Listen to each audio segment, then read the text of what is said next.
Welcome back. So Health Minister Dr Aaron Motsoaledi says his department will look into a proposal for government to supply HIV and AIDS patients with 6 months worth of antiretrovirals. This was one of the demands listed by the Treatment Action Campaign in the memorandum to mark World AIDS Day. The organization argues that the supply will encourage patients to remain on treatment, reduce visits at clinics and ease the burden on the healthcare system. For more on this story, let's now have this conversation with the Health Minister, Dr Aaron Motsoaledi. Minister, very good morning to you. Thank you so much for making time for us. So yesterday, after receiving that memorandum of demand, you did say that it's not impossible to implement such a proposal, and the Deputy President saying that indeed government will go ahead and introduce it. But what are some of the obstacles perhaps that we also need to look into? Yeah, morning Aldrin, and morning to the listeners. Yes, as I said yesterday, I said the proposal makes sense. It's not far from what we have already done and what we are implementing in the department. It is just extending it. Remember that we had already started doing what you call 3 MMD, 3 multi-month dispensing, meaning you are giving them ARVs for 3 months. All they are saying is that extend it to 6 months so that it's not 3 months anymore, but it's longer, meaning then they don't have to go and collect 4 times a day. They collect only 2 times. That means once every 6 months. Of course, the obstacles of such a plan might be the availability, since that budgets are being cut. Whether you have got a lump sum at that moment to procure ARVs that will last for 6 months for 5.5 million people. That is the issue that we are going to look at. 5.5 million people. The other point that was stressed also is that although you have, for instance, the supply, the 3-month supply, that in some health facilities, some clinics, they have a different standard that they are using. Do we know why that is the case? Well, we had them complaining and we encourage that they inform us, because once standards are set, it's not supposed to be the choice of one particular health worker to change. For instance, they complain that in terms of the set standards, when you have got an appointment to go and collect your medication, you have got 28 days to collect. In other words, what we're talking about, Aldrin, for me to explain, is what we call CCMDD. That means Central Chronic Medication Dispensing and Distribution, whereby we hire a service provider. We give that service provider all the names of people who are on ARVs. The people who are on ARVs provide the addresses of a facility, whether a health facility or just any community facility, where their ARVs could be delivered, and they collect them there. The service provider then takes the list we have given them, packs the ARVs for each and every individual, put them in a package, label their names, and go and deliver it there. And the person has got 28 days to collect it. Now, what they were saying, because some of these people collect at clinics, they were saying in some clinics, after 7 days, they take the package back because they say the owner did not come, instead of waiting for 28 days. That is what they were actually complaining about. And we were saying, if it's written in the rules that it must be 28 days, then there's no health facility that must change such a rule on their own. We wouldn't know for what reason. Yeah. So how then do you ensure that the standardized approach is then implemented by all health facilities if, for instance, we were to have something like a 6-month supply of antiretrovirals? Well, it means we must just do constant monitoring, very close monitoring, but we must also be help those who are clients. The clients also must know their rights and know what is due for them, so that when they don't get what is due for them, they report immediately, rather than us coming to hear it some months after it has happened. Okay. What's the cost of ARV treatment for one HIV positive patient? I don't know at the moment, Aldrin. I didn't really check. I used to know this cost some years ago when I was first in health. They change all the time. I really don't know the cost of one, because it also depends on what what treatment regimen are you on? So I'm sorry you caught me off guard there. Okay. I'll go and check. Okay, no, but because I wanted to go back to that question about the type of money that would be required to implement such a proposal, and how long would it then take, Minister, to get some sort of finality around this? We know the budget, Aldrin. We know the budget.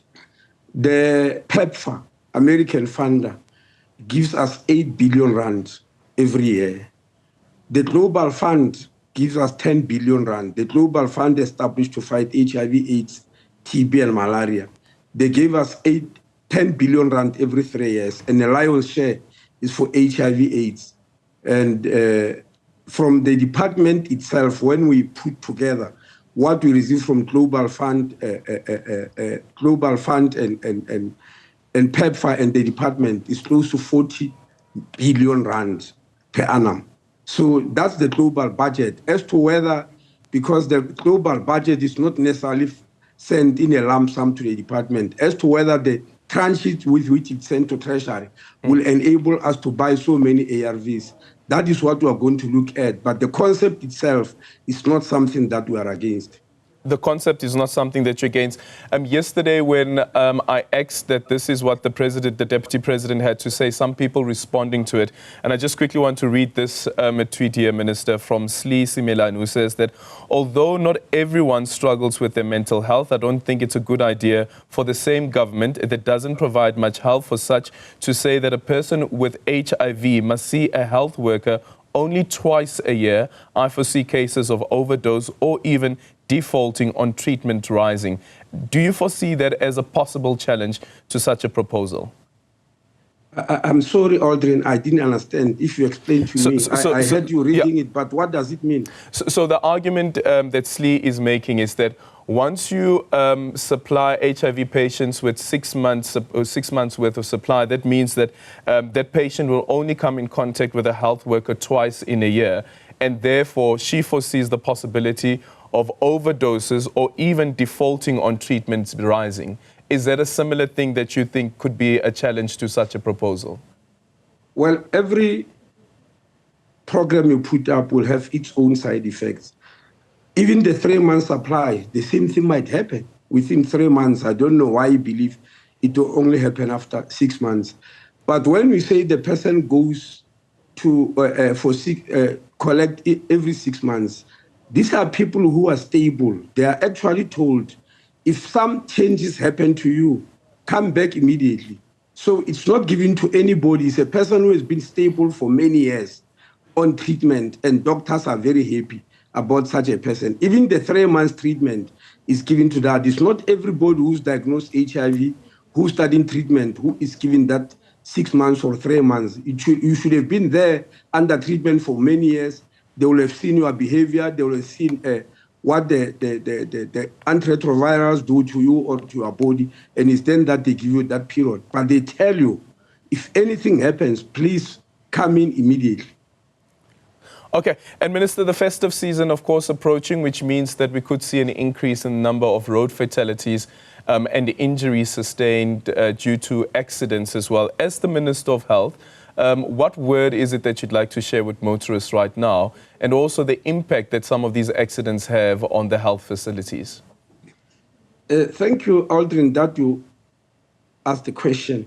Every year, after the festive season, the Minister of Transport is going to call a press conference and mention fatalities on the road, whether they've gone down or high, as a measure of success. Fatalities obviously are people who are diseased because of motor vehicle accident, a very painful thing because this is mostly sudden death. But what is never mentioned is what is happening in the healthcare system. How many people are lying in hospital and how many are disabled for life? How many are on wheelchair because they are paralyzed? How many have got permanent brain damage but are still alive? Those are the things we experience in the healthcare system that are never given to the public. And I can tell you it's a very serious matter. For instance, during I don't know whether I say well-known or famous or notorious, but well-known case of Jup Maroanyo. You remember that case where some kids died when they were coming from school? Yes. They were mentioning those who died. I took the then president to Chris Ali Baragwanath Hospital, to the ICU, to show those who are now there for 6 months in the ICU from the same accident, which nobody ever spoke about, who had to be taken care of. One of them had to be taken care of by no less than 4 nurses at any one time. 2 nurses changing, 2 at a time and changing each other. So there are 4 nurses responsible for him. And you can imagine what that does to the healthcare system. So yes, motor vehicle accidents are a very, very big burden to the healthcare system of the country. Yeah, and with that said as well, Minister, is then the complications of some of these operations that need to be carried out. And then on the same breath as well, then you have some hospitals that are not paying their suppliers, and some of these supplies then being withheld. There was, I don't know if you've seen this particular report, SA Med saying that some of their members are owed around 1 billion rand in outstanding fees from hospitals. How do you fix something like this so that patients don't suffer because of payments that were not made to suppliers? Well, on Friday, Thursday and Friday, Aldrin, we had a National Health Council, the highest decision-making body in health, which is chaired by the Minister of Health. We have got all the 9 MECs there. You have got the Surgeon General of South African Military Health Services, and you also have SALGA, because all those structures deal with health. It's a statutory body. We were discussing these issues. SANMED, as you're saying, we don't have some of their members own 1 billion. They've got 300 members. These are the people who supplies equipment and prosthesis and all that. They are collectively owed 1 billion rand, and we're discussing with provinces one by one where the problem is. And we've given the issue to CFOs and showed them the danger that you are talking about, that if they don't pay, supplies will stop and patients will suffer. So we are actually dealing with that matter because SANMED did write a letter to me. Yeah. What does this mean then for certain operations like orthopedic procedures in hospitals such as Ngelezwane in KZN? Because there they've said that they've suspended elected procedures. Well, we have got many hospitals, more than 380 public hospitals, some of them high-power teaching hospitals.